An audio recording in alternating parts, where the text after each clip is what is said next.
بسم اللہ الرحمن الرحیم الصلاة والسلام علیکہ یا سیدی یا رسول اللہ وعلی آلک و اصحابک یا سیدی یا حبیب اللہ۔ حمد و صلات کے بعد دعا ہے کہ اللہ تعالیٰ حاجی کیسر صدیق بھٹی والوں کی مغفرت فرمائے۔ شاہ صاحب بڑے ذوق سے نعت شریف پیش کر رہے تھے۔ اللہ رب العالمین ہم سب کو رسول پاک صلی اللہ علیہ وسلم کی سیرت طیبہ سے فیض یاب ہونے کی توفیق عطا فرمائے۔ بڑے اختصار کے ساتھ میں عرض یہ کروں گا کہ اللہ تعالیٰ نے قرآن حکیم میں فرمایا لَقَدْ كَانَ لَكُمْ فِي رَسُولِ اللَّهِ أُسْوَةٌ حَسَنَةٌ، تمہارے لیے اللہ کے رسول بہترین نمونہ ہے۔ بہترین نمونہ ہے۔ اسوۃ حسنہ کا مطلب ہے بہترین نمونہ۔ ذرا سارے محبت سے کہتے ہیں بہترین نمونہ۔ اس کے لیے عربی میں ہے اسوۃ حسنہ۔ کیا ہے؟ اسوۃ حسنہ۔ ذرا سارے محبت سے اسوۃ حسنہ۔ رسول کریم علیہ السلام ہمارے لیے آئیڈیل ہے، اور سیرت کا معنی ہی یہ ہوتا ہے کہ مصطفیٰ کریم صلی اللہ علیہ وسلم کی زندگی کا مطالعہ کیا جائے۔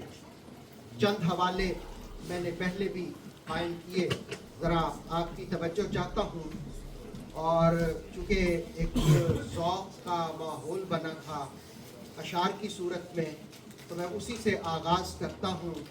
تیرے مٹھڑے مٹھڑے بول کملی وا لڑیا، تیرے مٹھڑے مٹھڑے بول کملی وا لڑیا، تیرے مٹھڑے مٹھڑے بول کملی وا لڑیا، مینو کر گئے رب دے کول کملی وا لڑیا، مینو کر گئے رب دے کول کملی وا لڑیا، تیرا مکھ ویکھن دی تانگ کرما تکڑی نو، تیرا مکھ ویکھن دی تانگ کرما تکڑی نو، ذرا کنڈ مکھڑے دا کھول کملی وا لڑیا، ذرا کنڈ مکھڑے دا کھول کملی وا لڑیا، کچھ ہور نہ منگا آقا، کچھ ہور نہ منگدا آقا، بس ایک عرض میری، بس ایک عرض میری، جتھے وسدائیں سد لے کملی وا لڑیا، جتھے وسدائیں سد لے کول کملی وا لڑیا۔ اللہ رب العالمین ہم سب کو رسول کریم صلی اللہ علیہ وسلم کی سیرت طیبہ سے فیض یاب فرمائے۔ وقت کم ہے، لیکن میں کوشش کروں گا کہ تھوڑا سا ہم جائزہ سیرت طیبہ کا لیں۔ کچھ میں نے ذکر پہلے کیا، اور اسی سے آگے کہ بچپن ہی میں رسول کریم علیہ السلام کو اجتماعی کاموں میں حصہ لینے کا شوق تھا اور دلچسپی تھی۔ ابھی رسول کریم علیہ السلام نے اعلان نبوت نہیں فرمایا تھا کہ قریش کے لوگ جس وقت کعبہ کی تعمیر کر رہے تھے، تو قریش کے سرداروں کے مابین 4 دن تک جھگڑا جاری رہا۔ ہر سردار کی خواہش یہ تھی کہ حجر اسود کو میں نصب کروں گا، دوسرا کہتا میں نصب کروں گا۔ رسالت مآب صلی اللہ علیہ وسلم بھی موجود، اور مشورہ آنے والوں نے دینے والوں نے دیا کہ کل صبح سب سے پہلے جو حرم کعبہ میں آئے گا وہ فیصلہ فرمائے گا۔ ابھی آقا صلی اللہ علیہ وسلم نے اعلان نبوت نہیں کیا تھا۔ سارے سردار صبح صبح اٹھ کے حرم کی طرف گئے، دیکھا تو سب سے پہلے محمد مصطفیٰ صلی اللہ علیہ وسلم۔ اس کا مطلب یہ ہے کہ اللہ کے گھر میں پہلے آنا اس کی زیادہ فضیلت ہے۔ جس وقت عبادت کا ماحول ہو، جس وقت محفل کا ماحول ہو، جس وقت اللہ اور اس کے رسول کا ذکر ہو، تو پہلے آنا اس کی فضیلت ہوتی ہے۔ رسول کریم علیہ السلام سب سے پہلے تشریف لائے، اور آپ نے فرمایا کہ یہ تو آسان سا مسئلہ ہے۔ آپ نے اپنی چادر بچھائی رحمت عالیہ علیہ السلام نے جب چادر بچھائی تو آپ نے کہا کہ آپ نے وہ حجر اسود کو اٹھا کر چادر میں رکھا اور سارے سرداروں کو بلا لیا، آ جاؤ تم چادر کے کونے پکڑ لو۔ ان سب نے چادر کے کونے پکڑ لیے۔ مصطفیٰ نے کعبہ میں حجر اسود کو نصب کر دیا۔ مصطفیٰ نے کہا تم سارے شامل ہو گئے، تم سارے شامل ہو گئے ہو۔ برادران گرامی، پھر رسالت میں آپ صلی اللہ علیہ وسلم کی سیرت طیبہ کا ایک پہلو یہ بھی ہے کہ آپ رزق حلال کے لیے بکریاں بھی چراتے، اور ایک حدیث کا مفہوم ہے کہ کوئی نبی روئے زمین پر ایسا نہیں آیا جس نے بکریاں نہ چرائی ہوں۔ اللہ رب العالمین نے مجھے بھی یہ سنت بچپن میں ادا کرنے کی توفیق عطا فرمائی۔ برادران گرامی، دوسرا رسول کریم علیہ السلام تجارت کیا کرتے تھے۔ گویا تجارت کرنا یہ بھی رسول کریم صلی اللہ علیہ وآلہ وصحبہ وسلم کی سنت ہے۔ وہ رسول کریم علیہ السلام نے حصول معاش کے لیے تجارت بھی کی اور بکریاں بھی چراہیں۔ اور جس وقت پھر سیرت کے اگلے پہلو کی طرف ہم بڑھتے ہیں تو رسالت میں آپ صلی اللہ علیہ وسلم خلوت میں، تنہائی میں، غار حرا میں جا کر کے غور و فکر کرتے، عبادت کرتے، اللہ کا ذکر کرتے، اور پھر جس وقت 40 سال عمر ہوئی تو فرشتہ آیا، اس نے کہا اقرا، فرمایا ما انا بقارئ، اس نے پھر کہا اقرا، اور آپ کو دبایا بھی۔ تیسری مرتبہ جس وقت اس نے 5 آیات پڑھی تو مصطفیٰ نے بھی پڑھ دی تھی۔ اقرا بسم ربک الذی خلق، اقرا وربک الاکرم۔ اور پھر اگر ہم سیرت کو تقسیم کریں تو 3 سالوں کے دور کا میں حوالہ دوں گا۔ پہلے کہ پہلے 3 سال رسالت میں آپ صلی اللہ علیہ وسلم نے اعلانیہ دعوت نہیں دی تھی، بلکہ خاموشی سے ایک ایک بندے کو، دوسرے بندے کو، جاننے والے کو اس کے ساتھ بیٹھتے، جس کے نتیجے میں جو لوگ سب سے پہلے دارہ اسلام میں داخل ہوئے ان میں خدیجۃ الکبریٰ ہیں، ان میں مولا علی کرم اللہ وجہ کریم ہیں، ان میں ابو بکر صدیق ہیں، ان میں غلام بھی ہیں۔ اور پھر جس وقت 3 سال کا دور گزرتا ہے اعلان نبوت کے بعد تو پھر دوسرا دور شروع ہوتا ہے جس میں رب کا حکم آتا ہے وَأَنذِرْ عَشِيرَتَكَ الْأَقْرَبِينَ، آپ قریبی لوگوں کو ڈرائیں۔ پھر رسول کریم علیہ السلام نے رشتہ داروں کو جمع کیا اور پھر رسول کریم علیہ السلام نے انہیں دعوت حق کا نور بکھیرا۔ پھر دھیرے دھیرے آپ صلی اللہ تعالی علیہ وسلم دعوت دیتے رہے حتیٰ کہ ایک جماعت مختصر سی قائم ہو گئی۔ 3 سال اور گزر گئے۔ کتنے سال گزر گئے اعلان نبوت کے بعد؟ 6۔ 3 سال پہلے جو خاموشی سے دعوت، اور پھر عشیرتک الاقربین، رشتہ داروں میں آپ نے دعوت کا نور بکھیرا۔ اس کے بعد پھر 7واں نبوت کا سال جو ہجرت کا تیسرا دور شروع ہوتا ہے، اس میں حکم ہوا کہ اب اعلانیہ آپ اسلام کی دعوت دیں۔ رسول کریم علیہ السلام نے جب اعلانیہ دعوت دی تو مکہ کے لوگ پھر حضور کے مخالف ہو گئے، اس لیے کہ جہاں حق ہوتا ہے وہاں مخالفت بھی ہوتی ہے، جہاں حق ہوتا ہے وہاں حسد بھی ہوتا ہے، بغض بھی ہوتا ہے۔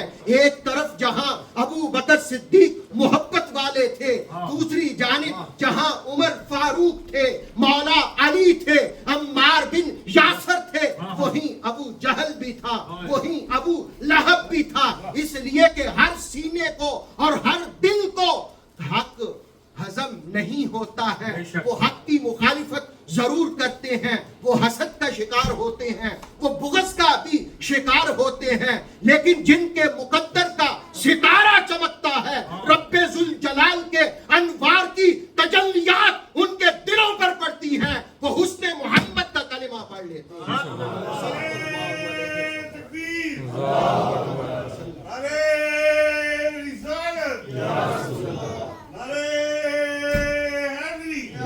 رسالت میں آپ صلی اللہ علیہ وسلم نے جس وقت اعلانیہ دعوت دی تو پھر حسد، بغض، مکہ والوں نے سوشل بائیکاٹ کر دیا. ہجرت نبوت کے 7ویں سال 3 سال تک پھر شیب ابی طالب میں محصور رہے. خوراک بھی پہنچنے نہیں دی جاتی تھی, لیکن مصطفیٰ کریم نے کہا تم روکنا ہے, جس کو روکنا ہے تم روک لو. کھانا روکنا چاہتے ہو روک لو, سوشل بائیکاٹ کرنا چاہتے ہو کر لو. جس خدا نے مجھے بھیجا ہے وہی خدا میری دعوت کو کائنات کے چپے چپے میں پھیلا. پھر ایک وقت آیا کہ اعلان یہ بھی ہوا وَرَفَعْنَا لَكَ ذِكْرَكَ وَرَفَعْنَا لَكَ ذِكْرَكَ. برادران گرامی, یہ چوتھا دور ہے جو شیب ابی طالب میں 3 سال جس وقت پورے ہوئے تو رسول کریم صلی اللہ تعالی علیہ وسلم نے کہا کہ چچا جان. کون سے چچا جان؟ حضرت, ذرا سارے محبت سے بولو, حضرت ابو طالب. اس لیے کہ 8 سال کی عمر سے 52 سال کی عمر تک جس چچا نے رسول کریم علیہ السلام کی کفالت کی اور ہم دم آپ کے ساتھ ساتھ رہے, آپ نے اپنے چچا ابو طالب کو مخاطب کر کے کہا کہ ابو طالب, اے چچا جان, یہ مکہ والوں سے کہہ دو جو تم نے معاہدہ کیا تھا سوشل بائیکاٹ کا, جاؤ جا کے کعبہ کے اندر دیکھ لو, اس کو دیمک چاٹ چکی ہے سوائے خدا کے نام کے.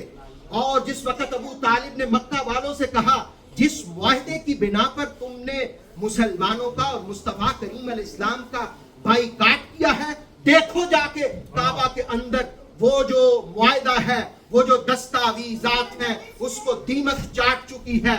جس وقت وہ انہوں نے دروازہ کھولا کعبہ کا اور اندر جا کے دیکھا تو واقعی پورے معاہدے کو دیمک چاٹ چکی تھی سوائے جہاں اللہ کا نام لکھا تھا وہ باقی. اور پھر اسی پر انہوں نے وہ سوشل بائیکاٹ ختم کر دیا. گویا یہ اگلا 3 سالہ دور بھی گزر گیا. اس کے بعد پھر 3 6 3 9 اور 3, اس کے بعد پہلا 3 سال, پھر 3 سال, پھر 3 سال, 6 اور پھر 3 9 سال. 9 سال کے بعد جو 10واں سال تھا اس میں رسالت مآب صلی اللہ علیہ وسلم کے قلب اطہر پر جو رنج پہنچا, جو دکھ پہنچا کہ آپ کے پیارے چچا ابو طالب کا وصال ہو گیا, وہ اس دنیا سے رخصت ہو گئے. ابھی وہ غم سے سنبھلے نہیں تھے کہ آپ کی رفیقہ حیات جنہوں نے اپنی ساری دولت مصطفیٰ کے قدموں پر نچھاور کر دی تھی, خدیجۃ الکبریٰ سلام اللہ علیہا, وہ اس دنیا سے رخصت ہو گئیں. گویا رسول کریم علیہ السلام نے کہا کہ یہ سال عام سال نہیں ہے, یہ عام الحزن ہے, یہ غم کا سال ہے. گویا جہاں حضرت ابو طالب دنیا سے رخصت ہوئے, حضرت خدیجہ الکبریٰ رخصت ہوئیں, مصطفیٰ کریم نے کہا یہ پورا سال غم کا سال ہے. اور پھر 11 نبوت, 10 سال پورے ہوئے اور 11 نبوت میں جب حج کا موسم آیا تو کچھ لوگ مدینہ سے آئے اور جو آنے والے تھے ان میں تقریباً چند لوگ جن کی تعداد سیرت نگاروں نے 6 لکھی ہے. 6 لوگوں نے دارِ اسلام قبول کیا, دارِ اسلام میں داخل ہوئے. اس کو کہتے ہیں کہ رسول کریم علیہ السلام کے مدینہ طیبہ جانے کی ایک بنیاد قائم ہو گئی تھی. اور پھر کہتے ہیں کہ رسول کریم علیہ السلام کے مدینہ طیبہ جانے کی ایک بنیاد قائم ہو گئی تھی.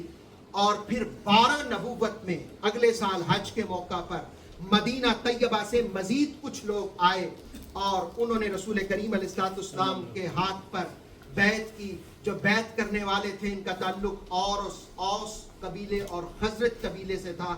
یہ تقریباً بیعت کرنے والے 12 لوگ تھے. اس کو تاریخ اور سیرت میں بیعت عقبہ اولیٰ کہا جاتا ہے. آپ سرچ کریں تو بیعت عقبہ اولیٰ 12 لوگ دارِ اسلام میں داخل ہوئے. پھر اس سے اگلے سال جس وقت حج کا موسم آیا تو مدینہ طیبہ سے 70 لوگ جن میں مرد تھے اور 20 خواتین تھیں, انہوں نے رسالت مآب صلی اللہ علیہ وسلم کے ہاتھ پر بیعت کی اور دائرہ اسلام میں داخل ہوئے. اس کو تاریخ اور سیرت میں بیعت عقبہ ثانیہ کا نام دیا جاتا ہے. جس وقت 70 سے بھی زائد مرد، 70 اور 12 پہلے والے ملا لیں 82 اور 6 والے پہلے ملا لیں 82 اور 6 88 مرد مدینہ کے اندر اور 20 خواتین دائرہ اسلام میں داخل ہوئی. تو انہوں نے کہا آقا اب آپ مکہ میں نہ رہیں، مدینہ تشریف لے آئیں. تو پھر نبوت کے 13ویں سال کے بعد رسول کریم علیہ السلام مدینہ طیبہ تشریف لے گئے. اب چونکہ وقت بہت مختصر ہے، 3-4 منٹ مجھے اجازت دیتے ہیں.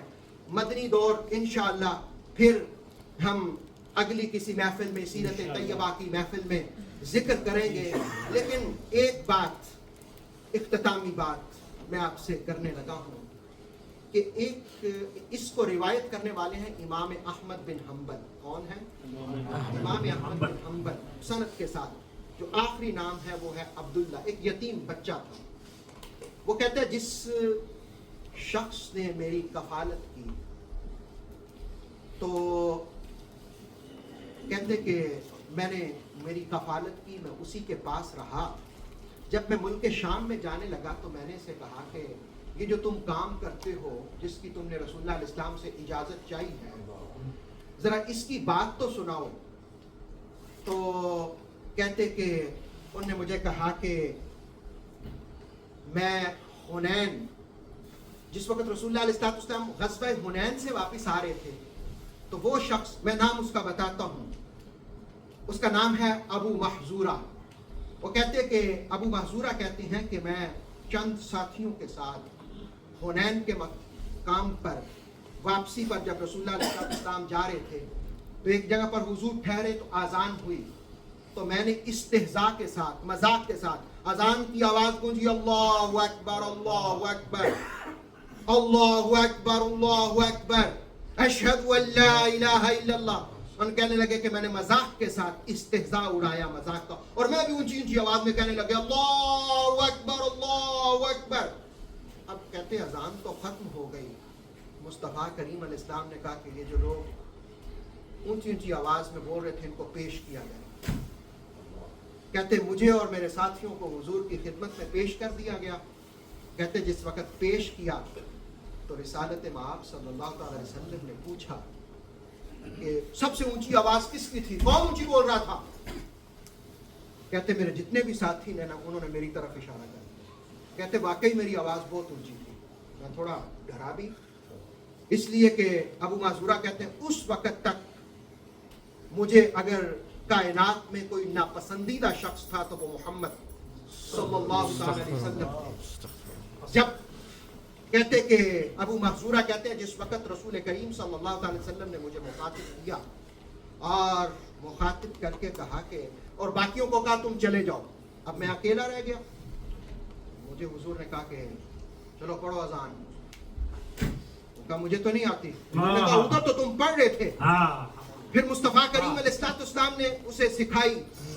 حضور نے کہا کہو اللہ اکبر. کہتے اب میں حکم کا پابند تھا، مجھے ماننا پڑا. کہتے میں نے کہا اللہ اکبر اللہ اکبر.